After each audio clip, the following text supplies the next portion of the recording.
una historia que ha ido. Así que tenemos a alguien aquí como 4.000 entonces. Como le pasa a la...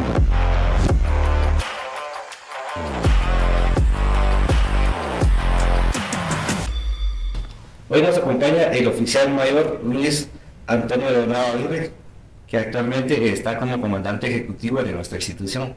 Un buen día, comandante. Buenos días, Maynor. ¿Cómo estás?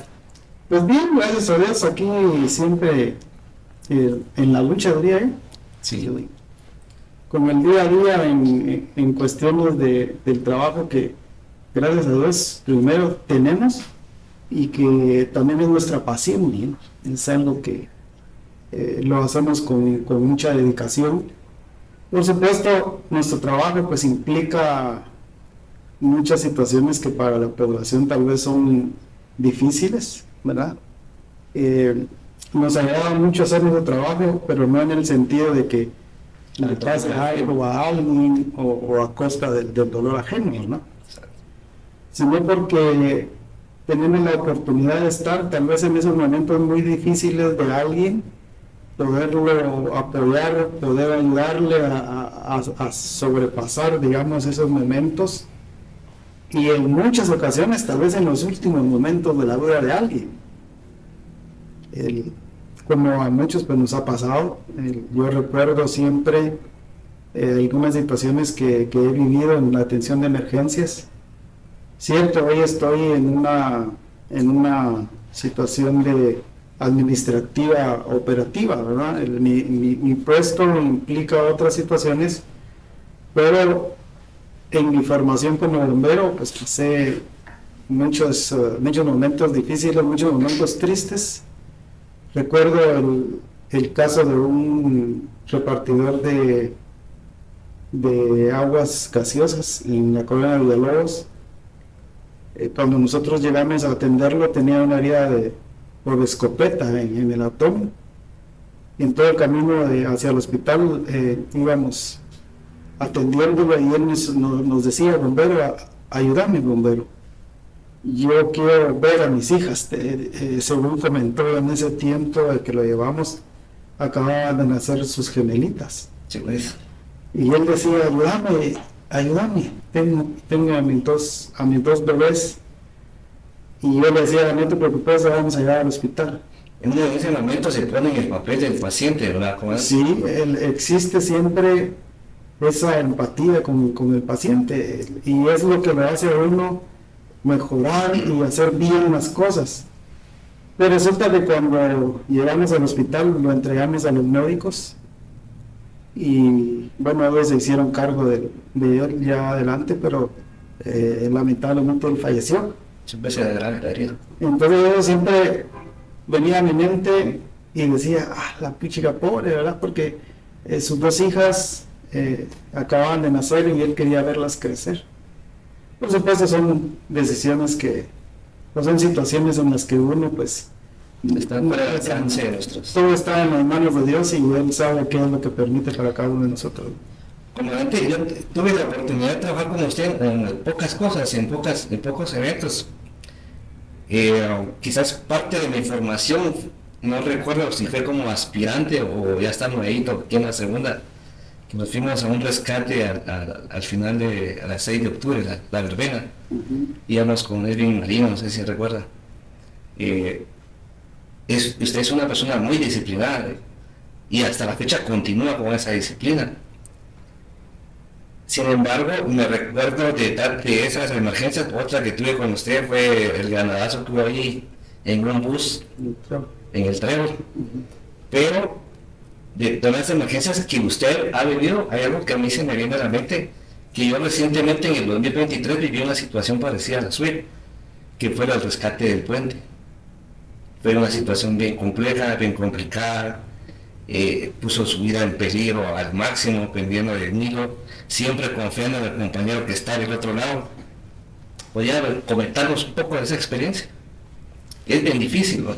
Bueno, son situaciones que de repente le causan a uno cierto estrés. En psicología se dan muchos términos como cuando dicen hay una experimentación de las cosas, o un estrés postraumático, ¿verdad? Sí, existe. Sí lo hemos vivido. A mi compañero que iba conmigo en ese entonces, que era el piloto Rodolfo Pérez, fue a quien más le afectó, y de hecho la persona que estaba como responsable de la clínica psicológica en ese tiempo lo vio que vino aquí a la estación 2 y vio que su actitud era atípica, y ahí fue donde empezaron a detectar ese tipo de situaciones. El asunto fue que nosotros veníamos con eso de las 6:15 de la mañana más o menos, que habíamos llevado a una señora estaba en su etapa de gestación y ya estaba en labor de parto, y la llevamos al hospital de San Juan de Dios. Entonces la entregamos, salimos con la unidad, cuando veníamos ya de retorno y pasando por el puente del Incienso, alguna persona nos hizo señas y nos llamó la atención. El piloto paró la unidad y la persona nos dijo: hay un señor que se quiere lanzar del puente. Y me dijo: venite, y yo me fui detrás de él, corrimos hacia el lugar donde estaba, y antes de llegar me dijo: entrale por un lado porque al verte es posible que se lance. Entonces, y así lo hicimos, pues entramos así un poco lateral, y cuando llegamos a donde estaba el señor, que ya prácticamente estaba colgado pues del puente. Él ya había pasado la barda, María. Ya estaba para soltar. Prácticamente estaba solo al lado de sus manos. Y al momento que nosotros llegamos, yo hice el impulso de agarrarlo, pero ya no alcancé. Cuando él me dio, seguramente no podría decir si se soltó al verme, o es que en ese justo momento él ya no aguantó el peso de su cuerpo y se soltó. Entonces yo me quedé un poco inclinado en la baranda, pero estuve a punto de irme con él. Pero esta persona que nos detuvo y nos avisó de lo que estaba pasando, nuevamente me dejó solo, se fue detrás de mí. O sea, también se cruzó al otro lado. Llegamos a la orilla, digamos, de la baranda. Entonces, cuando él vio que yo prácticamente perdí la estabilidad y mis pies quedaron en el aire, yo sentí que él me agarró de los pies del cincho. Me agarró del cincho, entonces eso evitó que yo me fuera junto con el señor.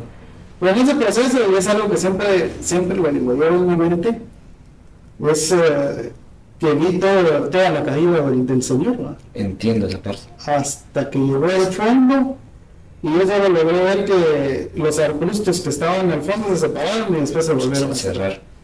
Entonces mi primer impulso en ese momento fue decirle al piloto: pedí apoyo y pedí equipo de rescate, y voy para abajo, y empecé a buscar el lugar para poder bajar, y descendí hasta el fondo del barranco y empezamos a buscar al señor.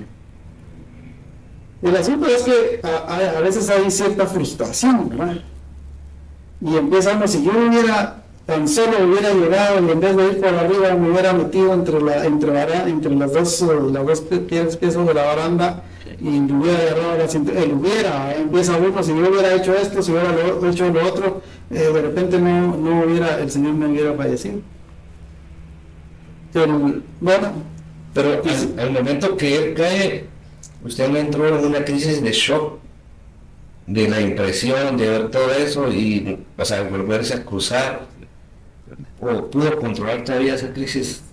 Sí, yo en ese momento no sentí que estuviera en crisis. Mi intención en ese momento es descender al fondo del barranco y buscar el cuerpo y recuperarlo, pues sacarlo del fondo del barranco. Ese fue mi primer impulso, digamos, después de esto que pasó. No me detuve a pensar: qué es lo que pasó, y entrar en shock. No, ni siquiera le puse atención.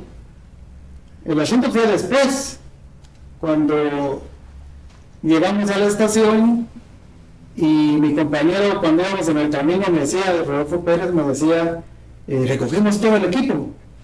Sí, le decía yo, lo recogimos. Y como a los 5 minutos recogimos todo el equipo. Entonces él agarró llave. Y cada rato me preguntaba lo mismo, y entonces yo empecé a sospechar: pero si ya lo recogimos, ¿por qué me vuelves a preguntar? Él reaccionó de otra forma. Él reaccionó de otra manera. Entonces, cuando se dio esta situación, y tal vez días después vino la familia del señor, recuerdo que dijeron que se habían venido a Estados Unidos porque allá estaban y llegaron a buscarnos a la estación 4, donde estábamos asignados, y iban con un reconocimiento. Y nos dijeron, ahí los buscan. Entonces los pasamos a la sala y miren, nosotros venimos primero a decirles que tengan tranquilidad, que tengan paz en su corazón, que él ya había tomado esa decisión, que ustedes no son responsables. Sí, él ya había tomado la decisión de hacerlo y no se sientan ustedes frustrados porque no alcanzaron a salvarlo. Porque de igual manera lo hubieran logrado y al rato hubiera hecho lo mismo y se hubiera lanzado.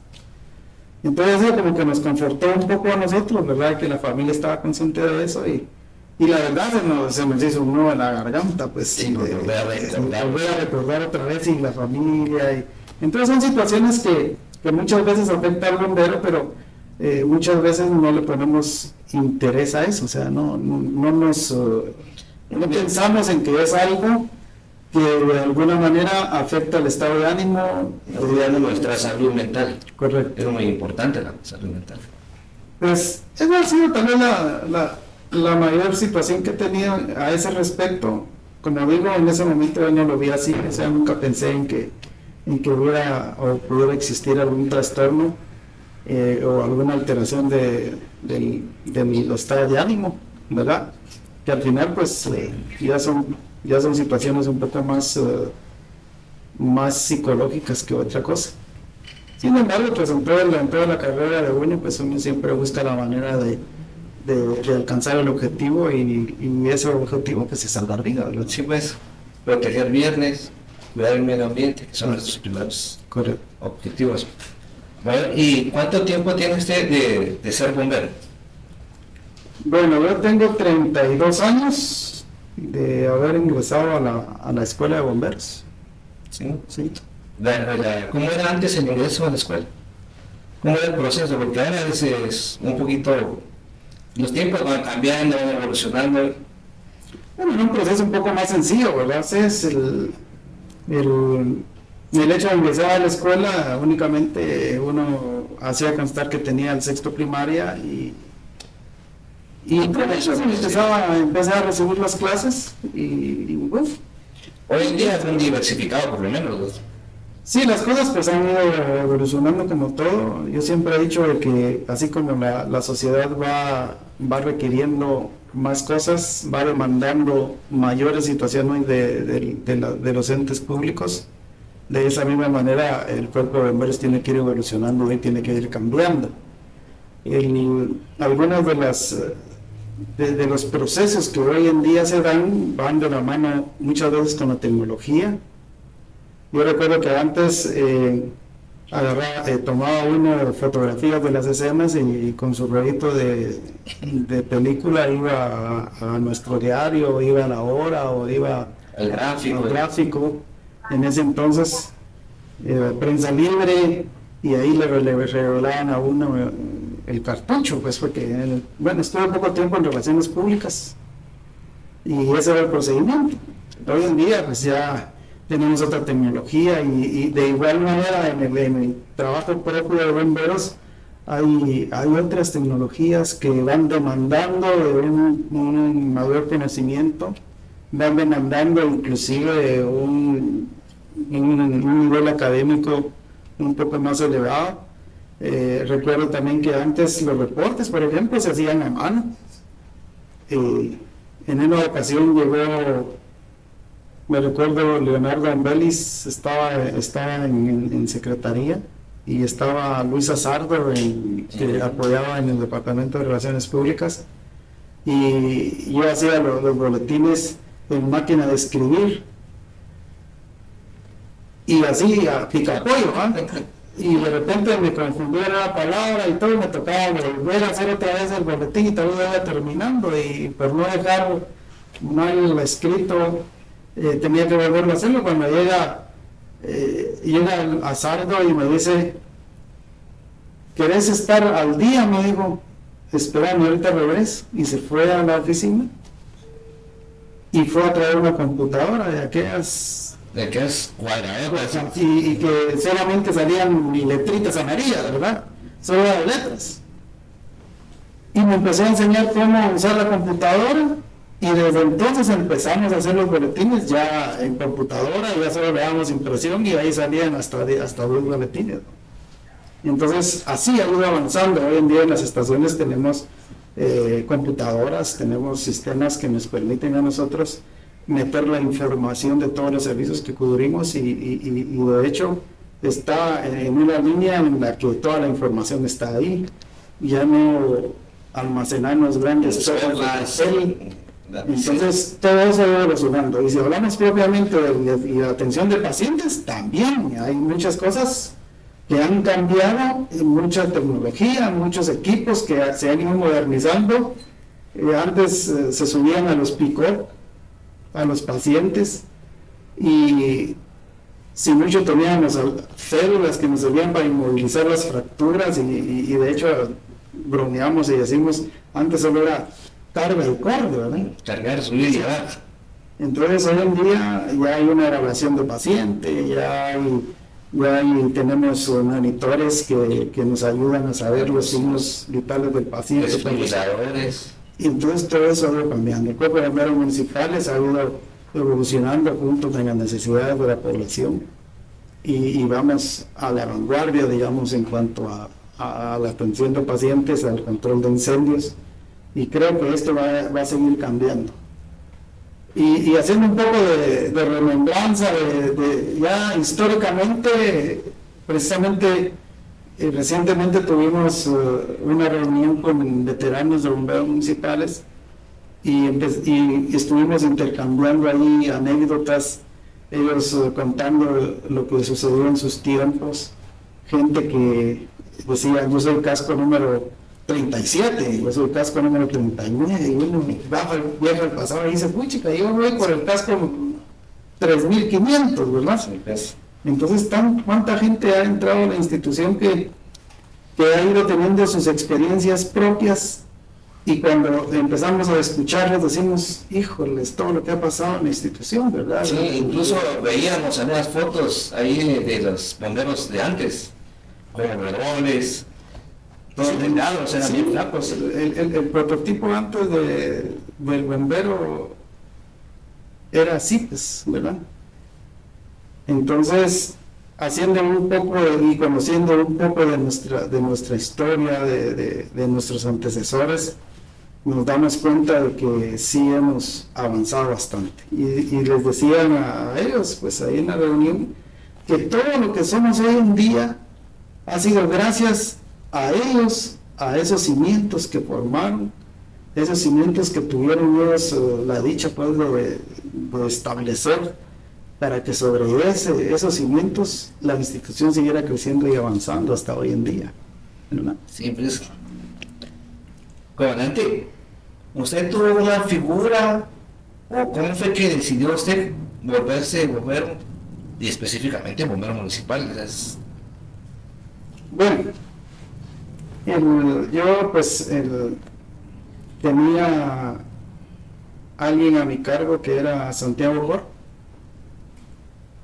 O sea, yo estaba a cargo de él, más bien dicho, porque él estuvo casado con mi mamá. Y bueno, la historia es así un poco larga, pues, porque empezamos desde el momento en que yo tenía 4 años y mi papá fallece, después del terremoto. Y entonces, pues obviamente, algo natural en el que la vida continúa, y luego Santiago fuera nuestras vidas, que en paz descanse, que también ya falleció. Y entonces yo empecé a tener esa guía, ese ejemplo, y empecé a conocer de bomberos y saber. De hecho, yo le llevaba a él su comida a la estación donde estuviera. Hubo muchos que me conocieron desde pequeño, por ejemplo, si hago referencia a Daniel García, que le decíamos el Trucha, siempre me molestaba, me decía, yo me recuerdo que vos andabas ahí con tus botas de hule, con un tubarejoncito ahí en la Florida, y cuando te molestaban me molestabas con el barejón.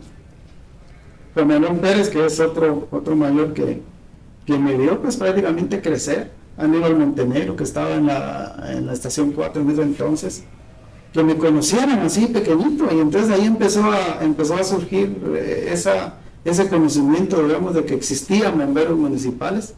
Aunque soy sincero, ya de grande nunca pensé en que podía entrar a bomberos. Sin embargo, tuve que tomar en un momento una decisión.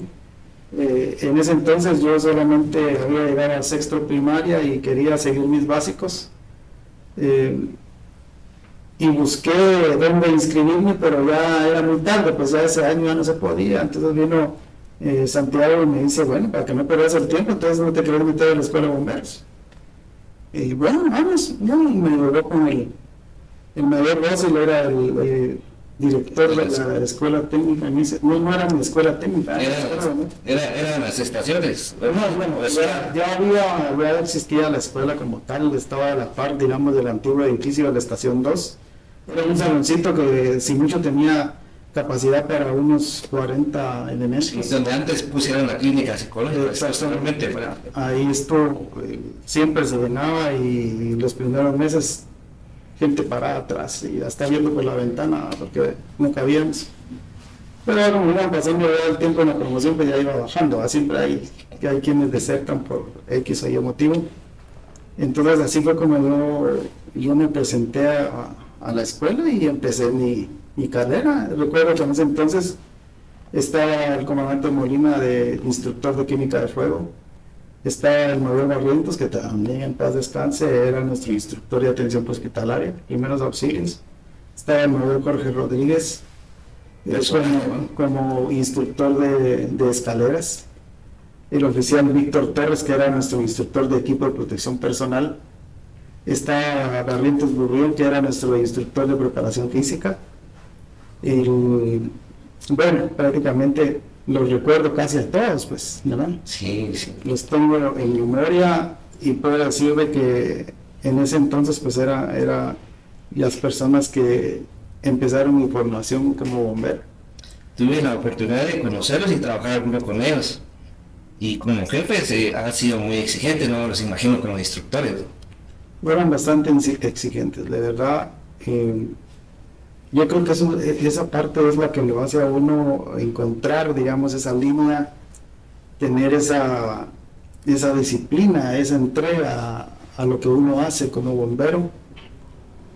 Realmente era bastante exigente y no digamos generaciones anteriores a ellos, porque ellos tuvieron también sus instructores y por historias que hemos escuchado de gente que todavía está con nosotros.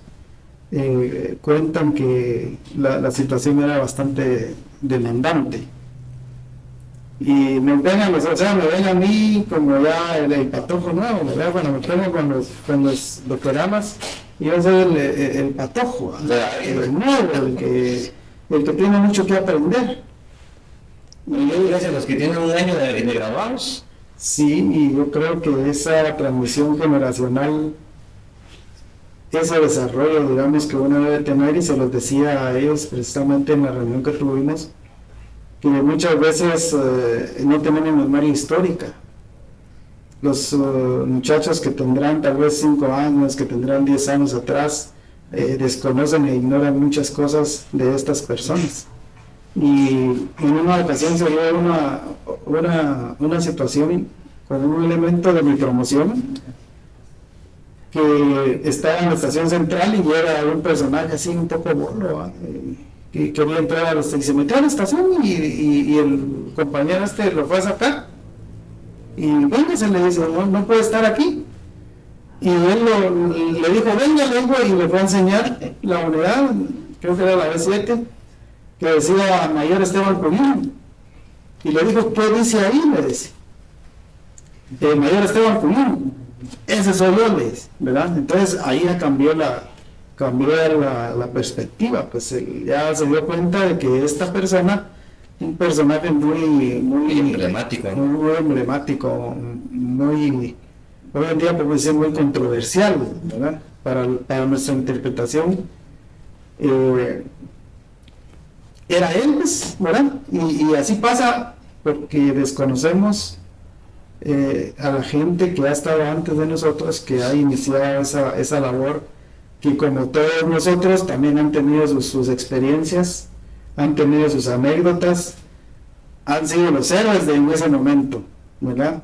Y que nosotros los desconocemos. Entonces, retomar esa memoria histórica representa que estas generaciones puedan convivir y puedan relacionarse, aunque sea para contar historias o por lo menos para decir, bueno, yo estuve en ese entonces acá y la situación era diferente. Hoy tenemos mejores cosas, ¿por qué no esforzarnos por hacerlas? Exacto, entonces esas pues son algunas de las situaciones que se dan.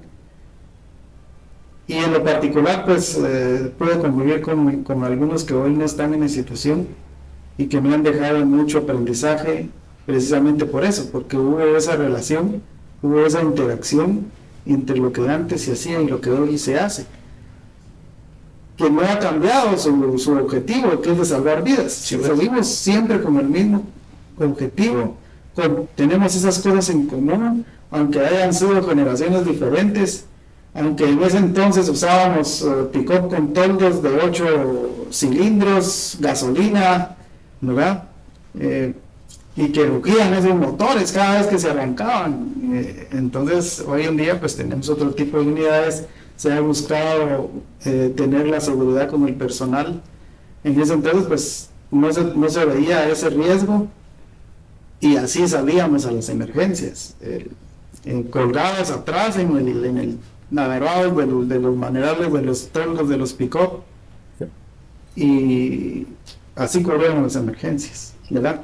Veía la anécdota de un veterano y decía: nosotros teníamos un vehículo que era descapotado y ahí salíamos a cubrir las emergencias, y cuando estaba lloviendo sacábamos un nylon y con ese nylon nos tapábamos a los pacientes. Era convertible. Hoy en día pensar en una atención a un paciente no nos la imaginamos, pues sacar un plástico para tapar al paciente, porque no nos lo imaginamos. Y de igual manera las nuevas generaciones no se imaginan ni está en su mente el saber que antes también, en mi tiempo, que todavía alcancé eso de los toldos, de los pick-up, que eran los famosos R's, y ahí atendíamos a los partos, trabajábamos personas ya para que ya iban a su parto, pues. Y en esa época ya usaban los guantes de látex, ¿no? Todavía sí, a pies, como dicen. Entonces sí, lo que hacíamos era que poníamos al paciente con la cabeza hacia la parte trasera del vehículo para proteger su pulmón, pues entonces sí, ahí atendíamos los partos.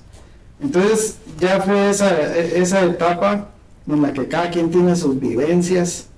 Decía alguien por ahí, antes teníamos que empujar los carros porque no arrancaban de momento, pues, ¿verdad? Sí. Teníamos que esperar de que de momento se juntara personal a Honoren y dijera: muchacho, ponle 10 quetzales, yo pongo 20 para echarle gasolina al pick-up, porque solo nos dieron 3 galones o 5 galones de combustible en la municipalidad. Tenemos el respaldo de eso. Entonces hoy las cosas son diferentes, pues hoy decir que una unidad se quedó sin combustible ya no es porque no le han dado, sino por puro descuido del piloto.